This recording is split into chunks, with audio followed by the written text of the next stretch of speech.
Michael Mann's 2004 crime thriller Collateral is rightfully classed as one of the greatest of the genre, and sits alongside Mann's other classics like Heat, Thief and The Insider. However, some of the more subtle elements from Collateral, both in front of and behind the camera, have actually likely been missed by the average moviegoer. So from the origins of the film's title to Vincent's shooting style, these are some of the most important things you may have missed about Collateral. So I'm Gareth, this is What Culture, and here are 20 things that you somehow missed in Collateral. Number 20, Collateral had a very different title in its early stages of development. Now it's not exactly surprising to hear that films' titles tend to change a bit, right through from the earliest stages of development to deep in production, and Collateral was no different. The movie's analysis by Esquire actually mentioned that the name of the film was originally The Last Domino when it was being passed around and passed to various filmmakers in the industry. Hell, Frank Darabont even planned on potentially making it into a HBO flick at one point. Ultimately though, once Michael Mann and screenwriter Stuart Beattie got together, the film finally got the title that we know and love. Number 19, Collateral features several callbacks to Heat.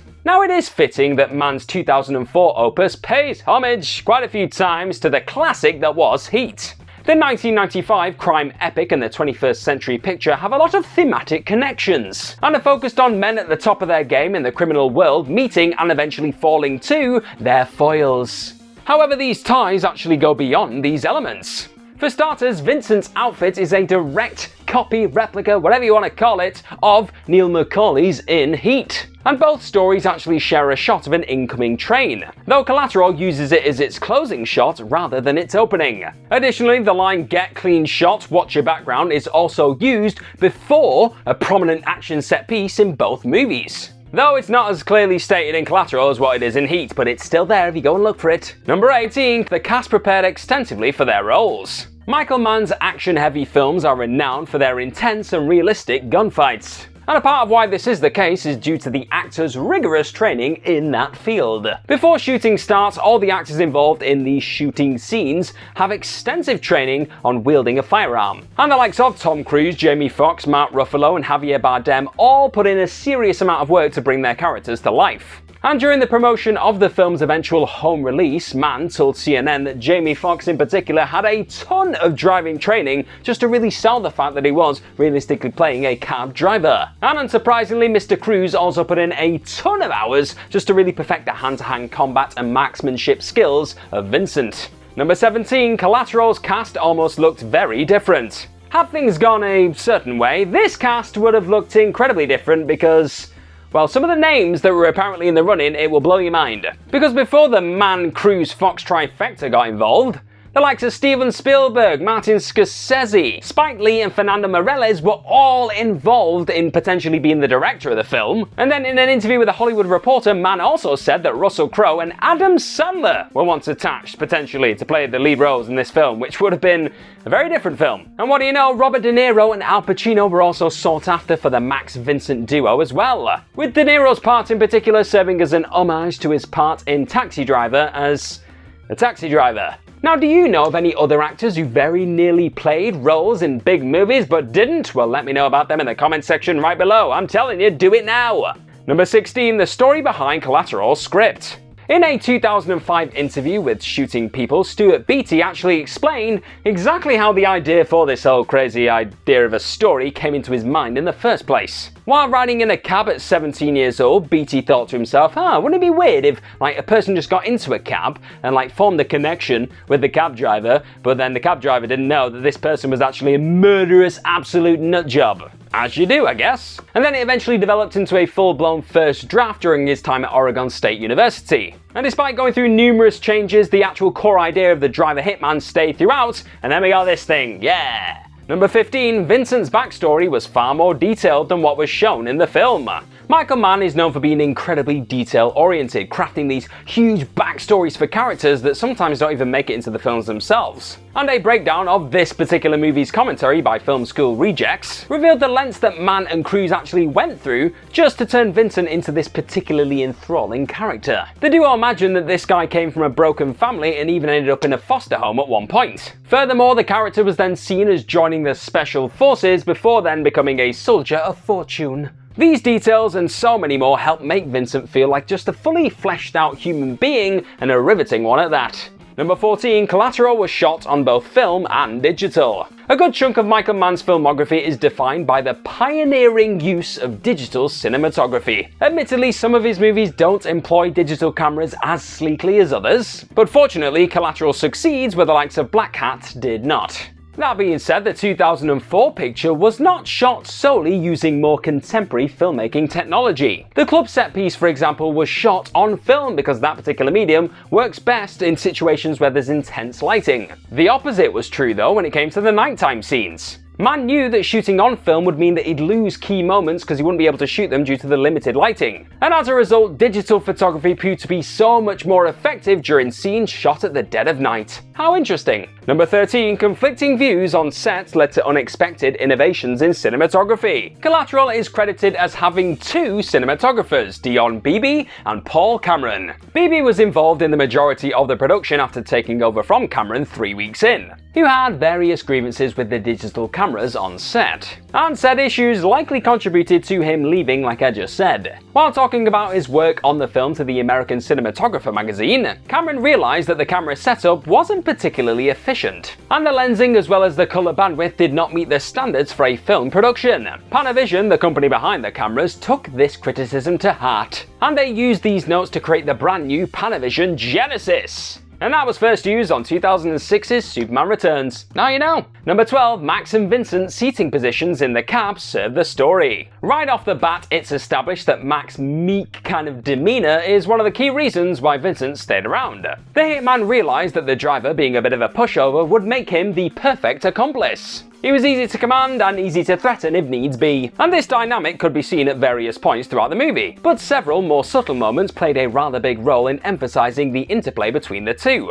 The film's quieter moments saw Vincent sit directly behind Max in a way that emphasized how he felt a bit uncertain and vulnerable in the moment. And during these particular sequences, Jamie Foxx and Tom Cruise's chemistry is electric, with each character brilliantly selling their lopsided dynamic. Number 11, an authentic character beat happens by accident. As already mentioned, Michael Mann is renowned for being a detail-oriented man, and he often opts to get dozens of takes just to get the absolute right and best moment possible from a scene. That being said, the director is not above using a bit of improvisation from time to time, or in this case, a happy accident if it helps serve the story. During the third act, Max realizes that Vince's last target is Annie, and he rushes to the office to warn her. Naturally, Vince is not best pleased about this inconvenience and chases after the two after he finds out that Max is trying to warn Annie. And while shooting this particular action scene sequence, Tom Cruise did very much fall over that chair in that moment. That is him falling. And Mann would reveal in the film's home release commentary that he liked the moment so much, this mishap, that he wanted to just keep it in the final edit because who doesn't want to watch Tom Cruise fall over a chair?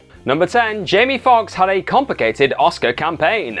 It goes without saying that Jamie Foxx had a pretty good 2004 to 2005 when it comes to movies. He was doing this and Ray.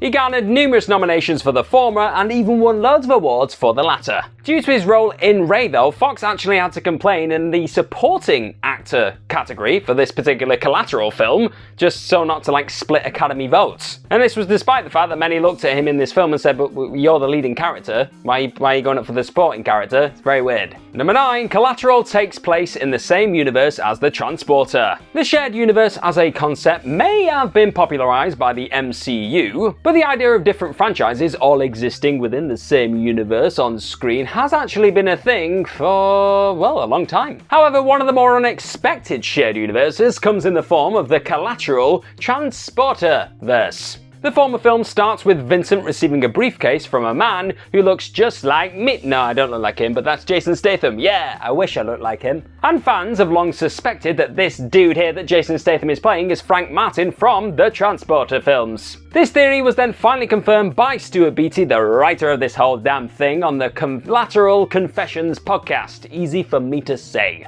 Number 8, most of Collateral's score was replaced late in the game. Michael Mann's filmography is marked with charged musical scores that sometimes overwhelm the imagery going down on screen. Furthermore, most composers actually see their work being replaced late in the day. Ensuring working on a Mann production in this capacity doesn't necessarily mean that all your work's going to make it into the finished project. As he was talking to Vulture about his career, composer James Newton Howard actually remarked how maybe 50% of the score that he made for the film actually got into the finished edit. Undeniably, the music in the film does work great still, but it's still a shame that a massive chunk of Howard's work was just left on the cutting room floor, and I wonder what it sounds like. Number 7. Tom Cruise employed an unusual technique while prepping for his role. From learning sleight of hand for the first Mission Impossible movie, to learning how to play pool for 1986's The Color of Money, Tom Cruise will leave no stone unturned while crafting a character. As noted earlier on this list, Collateral was no different because Cruise underwent a serious amount of arms training for Vincent. However, to further flesh out Vincent, Mann and Cruise agreed that the actor needed to learn something else: infiltration, by taking a job as a FedEx courier. And there's actually a video out there, right, in the internet sphere universe, that shows him doing this and demonstrates just how brilliant he is at it, because nobody notices who he is. Like, he's got this cap on, he's got his shirt on, and they're like, oh, it's Tom Cruise. They're like, I don't know who this guy is, he's just delivering boxes. He even sits down and has a random chat with somebody. He's just fully in it. Oh yeah, and then Mann also mentioned that in order to really get him into that Vincent mindset, he had Cruise stalk crew members.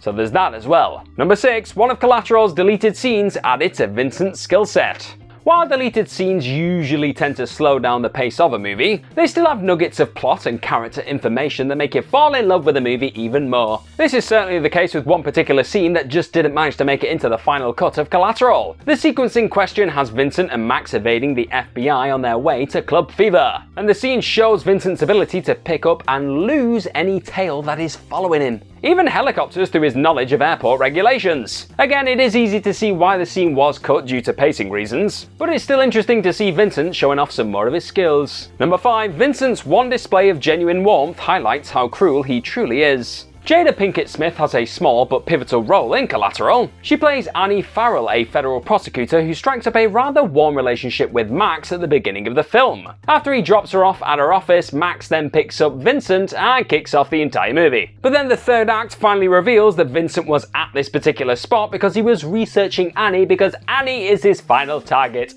Twist. It does put Vince's suggestion that Max should just go out and enjoy his life and live it and, pick up the phone and ring Annie and go out on a date in a sinister light, as he's then going to go on to kill her and Max. And this just really demonstrates how callous the hitman really is. Number 4. The meaning behind the coyote's presence. Movies frequently use unexpected occurrences during production to strengthen their narratives, and Collateral is no different, baby. According to some fans on Reddit, the sudden presence of coyotes in the film adds layers to both Vincent and Max's arcs. While driving to Club Fever, the two encounter a coyote. Some viewers see the presence of the animal as a representation of Vincent's hunter lifestyle, and Max's uncertainty as prey of sorts. And weirdly enough, this Animal Crossing moment wasn't actually involved in the original story, but some novel thinking on the creator's part led to one of the most memorable and eye-catching moments from the film, and one that people will continue to debate over for years to come, no doubt. Number 3. Vincent's skill with firearms ended up being his undoing.